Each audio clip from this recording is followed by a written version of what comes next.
Hello and welcome back to Don't Worry Dad'll Fix It. This is part 2 in our video about repainting your windowsill. In part 1 we sanded the windowsill down to the bare wood. Just a note on that, you are working with paint flakes, paint dust. I mentioned in the previous video you must wear a dust mask. This is just an idea really that, well, just the dust mask that I use rather. I use one of these spray painters dust masks. I like these face masks because they have a complete seal sort of with your mouth. The nice thing you notice, even when you spray it, you don't even smell the stuff, so it does make a good seal. Please make sure you wear this, especially when you are sanding this MDF wood. Pretty nasty stuff, you don't want to get that in your lungs. So yeah, just a note on face masks here. So yeah, I'm just going to put this to one side and we're going to start with cleaning, or so a bit more prep on this, in that there could still be some furniture polish on the edges here that I need to get rid of. I really want to make sure that the paint, when we put the paint on, that it sticks properly. So I'm just going to spray some isopropyl alcohol, or IPA, onto this. And with a clean old towel that I've sort of shredded here, I'm going to just give this a wipe. IPA there, you can see it's sort of collecting a bit there where it's not sticking or not working with the furniture polish. There's definitely a need here to give this a quick clean. Okay, the nice thing about isopropyl alcohol is it doesn't stay on it. It will very quickly evaporate once it's done its job. The trick is to just give that a proper wipe.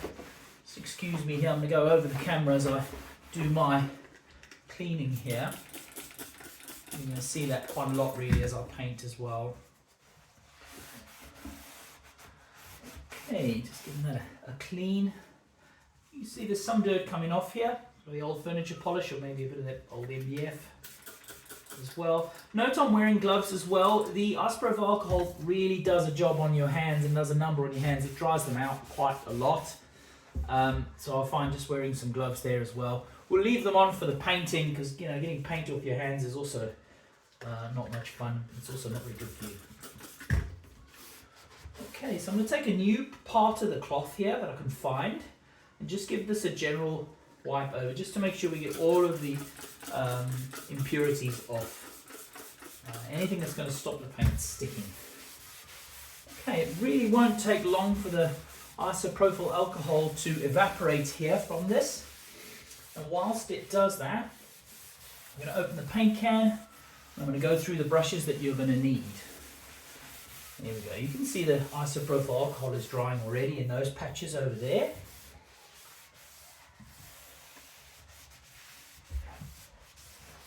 Okay. Right, so what we're using today, what paint we're going to use, I'm just going to use one of these fast drying glosses for wood and metal, it says, but also, most importantly, this is water based.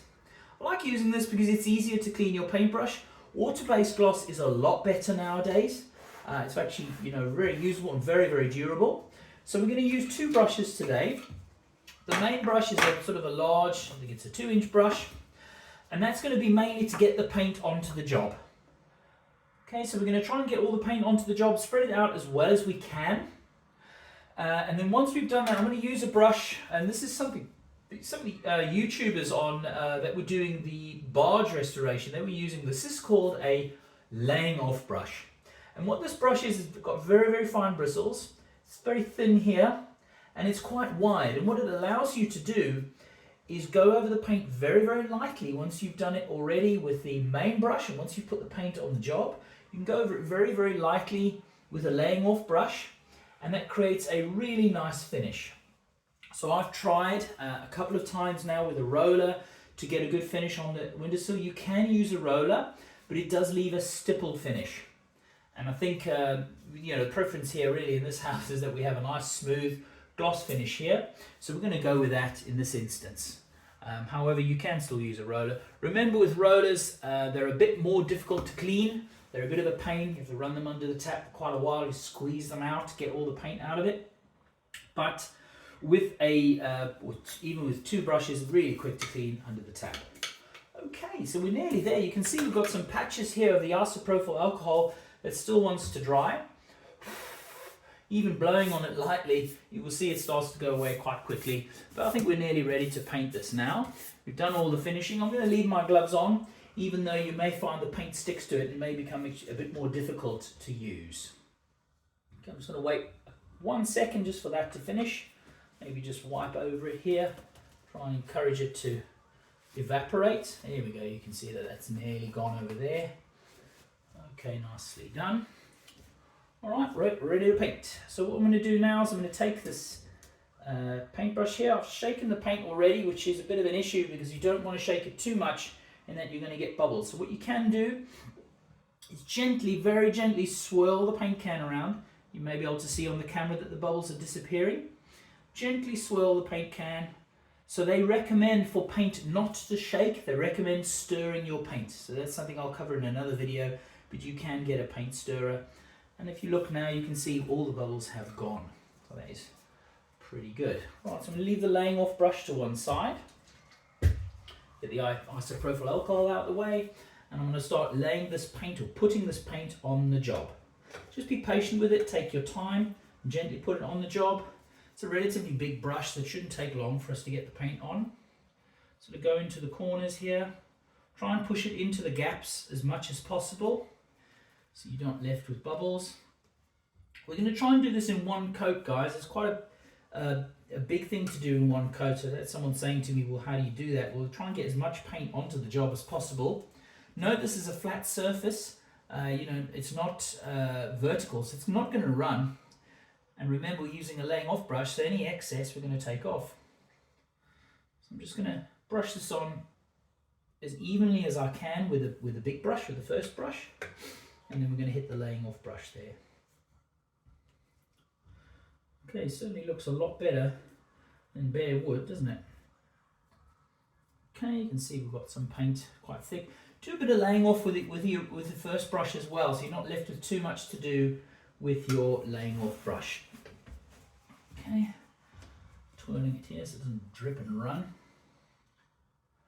Okay, as you can see, this is done relatively quickly. Try not to rush for the camera here, but it's done relatively quickly. It doesn't take too long. The wood is quite absorbent still, so it will try to suck some of the paint in, try and dry it out for you, but the trick is to just keep putting it on until it's done. Okay, so excuse me now, I'm just getting a bit close to the camera so you can see my big old head. I'll try not to be in focus for too long. I don't want that. Okay, coming to the front here as well. Trick here is to take your time. Just be mindful not to take too long because the paint is relatively thick and does start drying straight away. I've got the big window open because this stuff doesn't smell very nice either. But it is a water-based paint, so it doesn't have as many fumes as the solvent-based paints. So it is nicer to work with. Okay, we're getting there slowly but surely.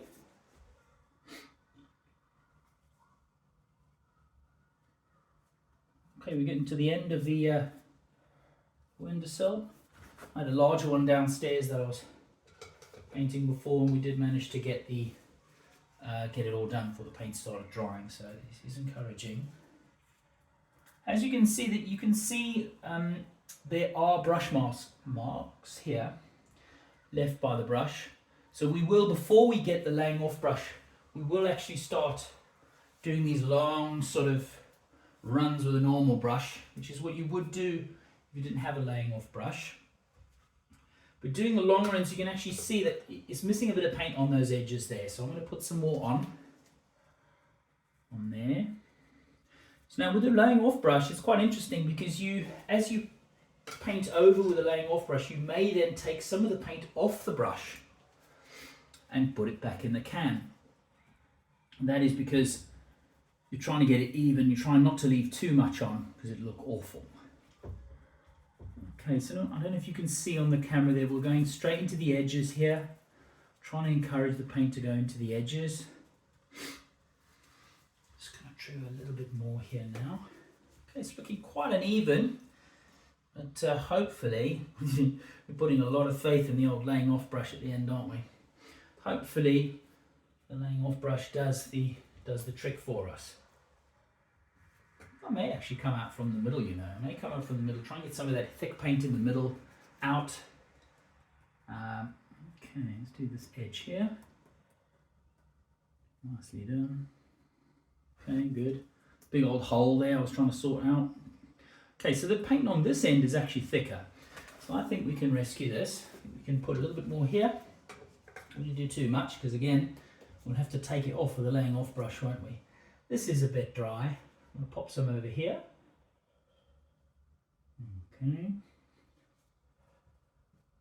Okay guys, so what we'll do now, if all works out, is we're going to go to the laying off brush quite quickly before this dries. Try and get it to really go across nicely.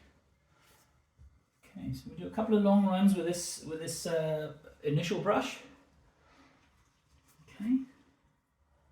Try and get some of the stuff spread out. You know, I've done it probably too quickly in that I haven't spread it out well enough.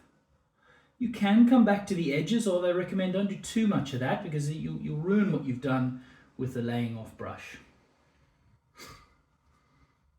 Okay, there you go. So that's the windowsill more or less painted now. So I'm going to get rid of this, pop this over there like that. I'm going to switch to our laying off brush here. Okay, we'll start in the corner and we'll just put a very light pressure on this and we will pull it. Okay, I'm not putting any pressure at all on this. I'm actually just letting the weight of the brush push down on the job. Okay, now the trick is to try and go right to the end, which I haven't done, but I need to start doing that. Okay, going across, across, across.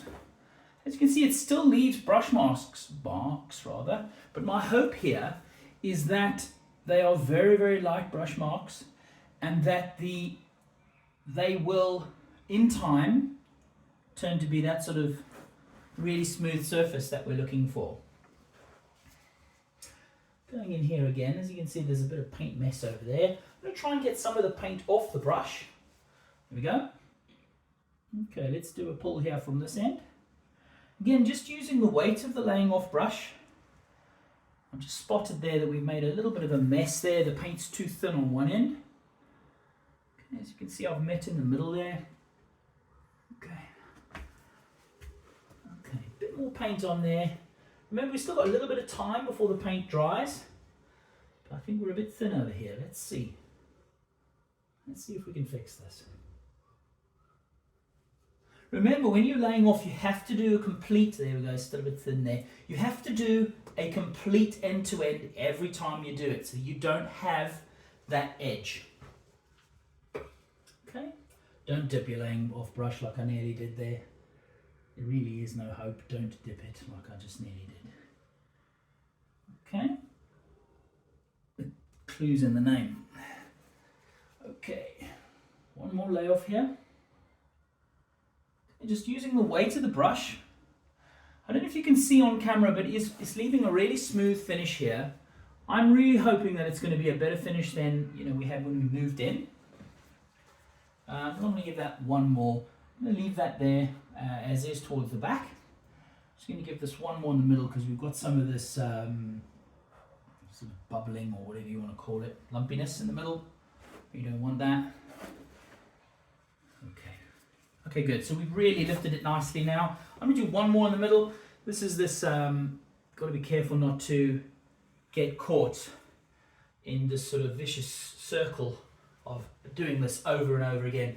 What I'm going to do is I'm going to leave this as is now. I think we've got a really nice finish, and the hope is now as it dries that that most of these sort of brush marks go away. But anyway, thank you so much for watching, guys. This has been part 2 of the video how to repaint your windowsill. There will be some painting that I'll do off camera. I'll do the edges here of the windowsill quickly as well. But other than that, I think we're done. We managed to do this in one coat. But yeah, thank you so much for watching. Dad will fix it.